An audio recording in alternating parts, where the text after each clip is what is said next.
Today we have a video from Police Watch, and the title of the video is Police Rescue Woman from Highly Abusive Deputy. That you're being physically abused, then that member is a member of the Charlotte County Sheriff's Office. Officers responded after a report of a domestic violence incident involving a member of detention staff in Charlotte County. I want to talk to you, buddy. I'm Sergeant Old, Charlotte County Sheriff's Office, Major Crimes Unit, Detective Joseph. Dylan? Yes, sir. What's going on? I was on the phone with my friend. Okay. You know the phone call? I just hung up as soon as I walked up. So there's some allegations with domestic violence here. So I'd like to talk to you and get your side of the story. Okay. You want to talk to us? Sure, absolutely. What's going on? Okay. Well, that's what we're going to go talk about. I haven't been go here. to the office. I know that. I've been here waiting for you. Okay. So is she okay? She's okay. But the allegations are serious, and we have to talk to you about them. Okay. Okay? Because you got a firearm, I'm going to take it. Oh. We're going to go over here, make sure you have no other weapons. Yeah. Is anyone else in your car? No one's in my car. Okay. I just picked up my car. The keys are right here. My wallet's in my car. I got no weapons in my car. Can I shut it off? Yeah, we'll shut it off. You want to secure your car? Yeah. I got to make sure you have nothing on you. Because you know how this goes. I understand. We'd like to get both sides of the story. And we never want to go by one side of the story. And we have to treat it as a criminal investigation. You understand that? I understand. I know you probably do understand everything, but I have to make sure I tell you that. You know what I mean? You have no knives? No, sir. Okay. I just had the firearm. Hey, I appreciate your cooperation. Yeah, absolutely. You know? And let me check.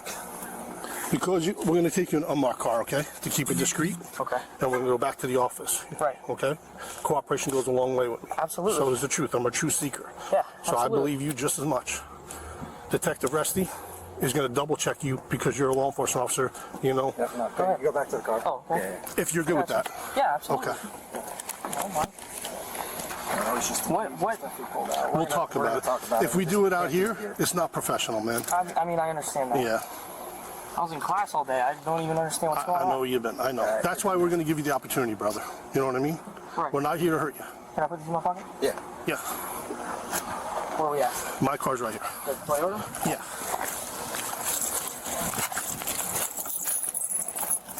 You want to sit in the back? Yep. Investigators say the allegation was received on July 19th, prompting the Sheriff's Office Domestic Violence Unit to open an investigation. Authorities say the case involved an off-duty corrections deputy accused of a domestic-related offense. He was later identified as 22-year-old Dylan. Prior to taking the sworn statement, I'm going to place you under oath. I don't think we need to do that at this point. We're going to deviate just a little bit because I don't want to put you under oath right at this point because of what's going on.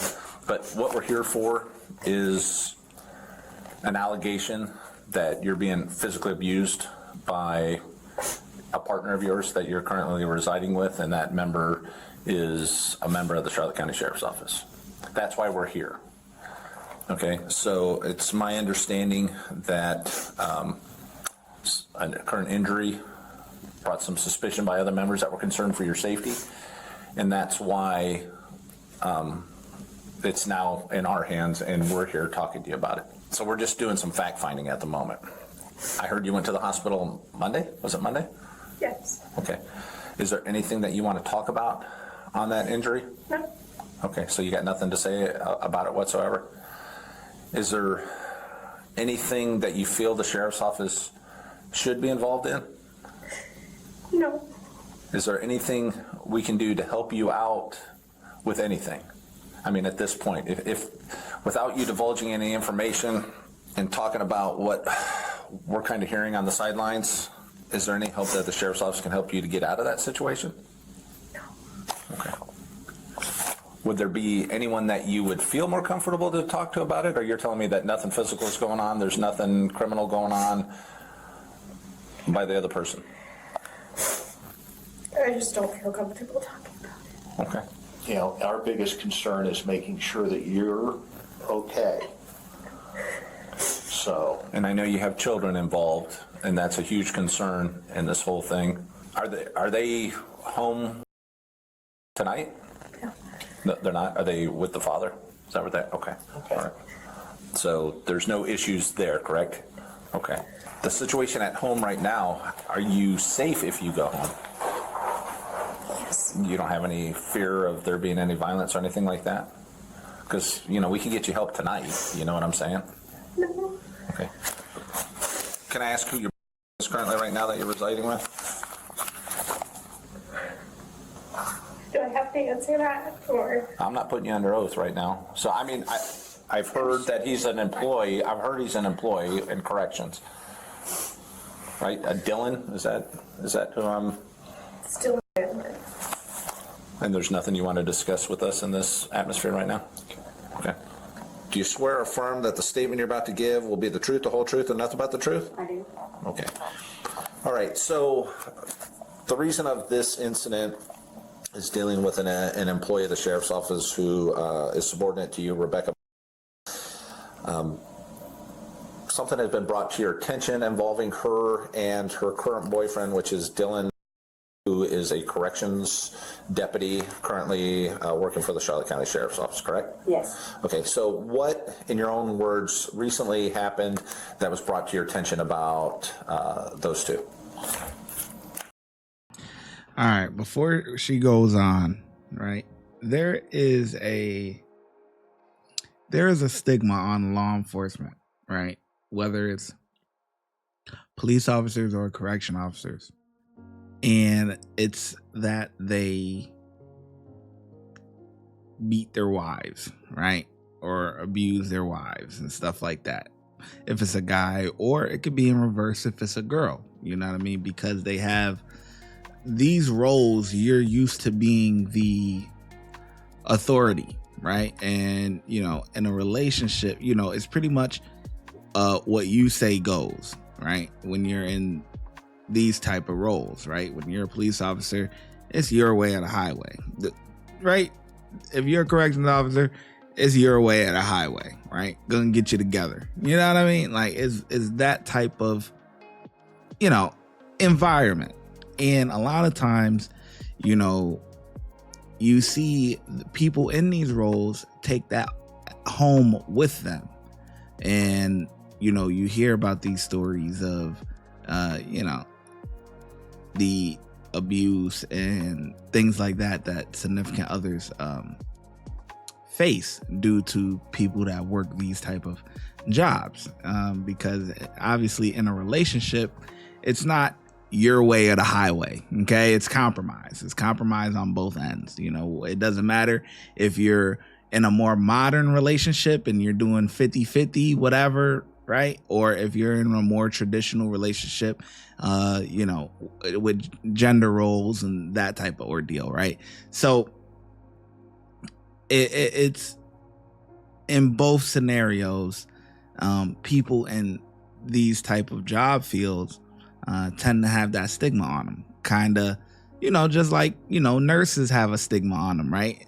You know, don't date a nurse, you know, right? Because nurses are known to be, you know, very promiscuous and things like that, right? Cheating and all that type of stuff, right? So when it comes to the law enforcement stuff like that, you know, it's stuff that happens, you know. There's alcohol abuse, sometimes drug abuse, and, you know, because these guys in these fields go through a lot, and, you know, they really can't vent and stuff like that or whatever. Not saying that it's an excuse, but it's just, it's kind of a part of the thing. Unfortunately, that's why it's very important for these you know, people in these job fields to have other things to look forward to outside of here, you know, outside of that job. Like if all your friends are just COs, if you're a CO and all of your friends are COs, like, no, that's bad, you know. Or if you're a cop and all your friends are cops, like, no, that's bad. Like, you got to have a life, hobbies, things that you look forward to on the outside to break up the toxicity that goes on in these type of environments.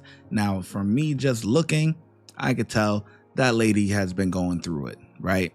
The girlfriend, she's been going through it, right? She's obviously the injury has been so bad that she went to the hospital. You know, sometimes You know, you get situations where significant others, nothing may be happening, but they'll just put a report out on them just to make them lose their job and stuff like that. You know, screw up their life, you know, if something doesn't go their way, right? But this isn't one of those scenarios. You can clearly tell she doesn't want to give up the boyfriend, right? It's only being brought to their attention because another coworker or whatever brought it up. You know what I mean? Yo, something's not right. And this is what we're about to hear from this lady here. So hopefully, you know, she gets out of that situation, man. But a lot of times in, you know, abusive situations, they stay with the abuser. So Over the last few weeks, I've just noticed marks on her. What specifically were those marks that you noticed initially? Black eye. I think it was her right eye. Okay.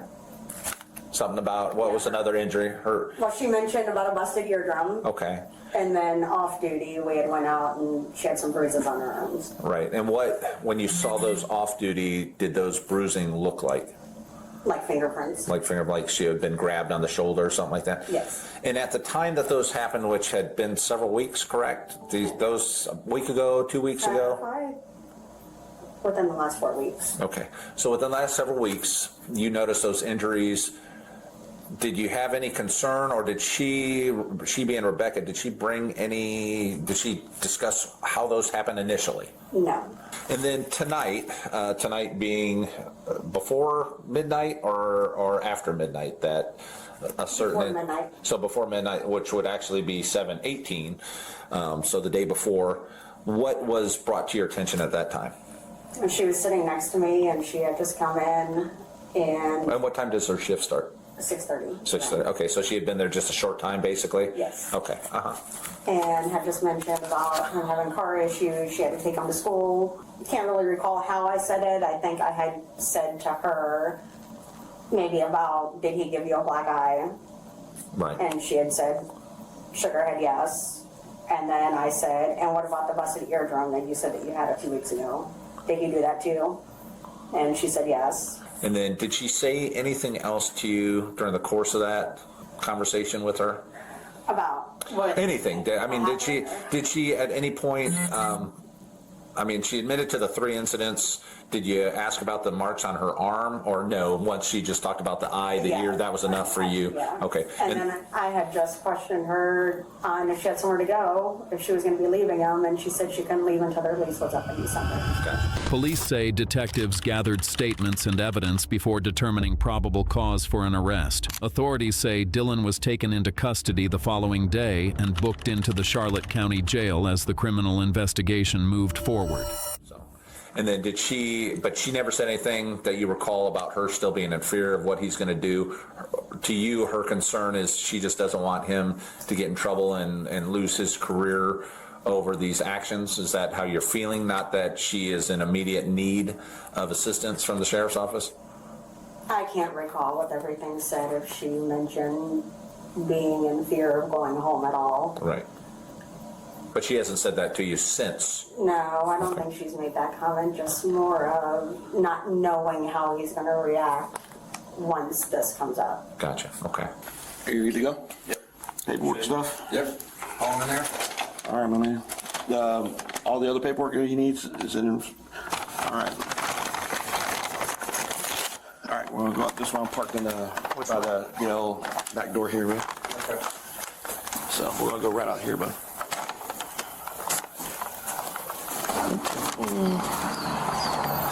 I'm too wide for that. Yeah. Come over here and put your butt in first, then scooch in.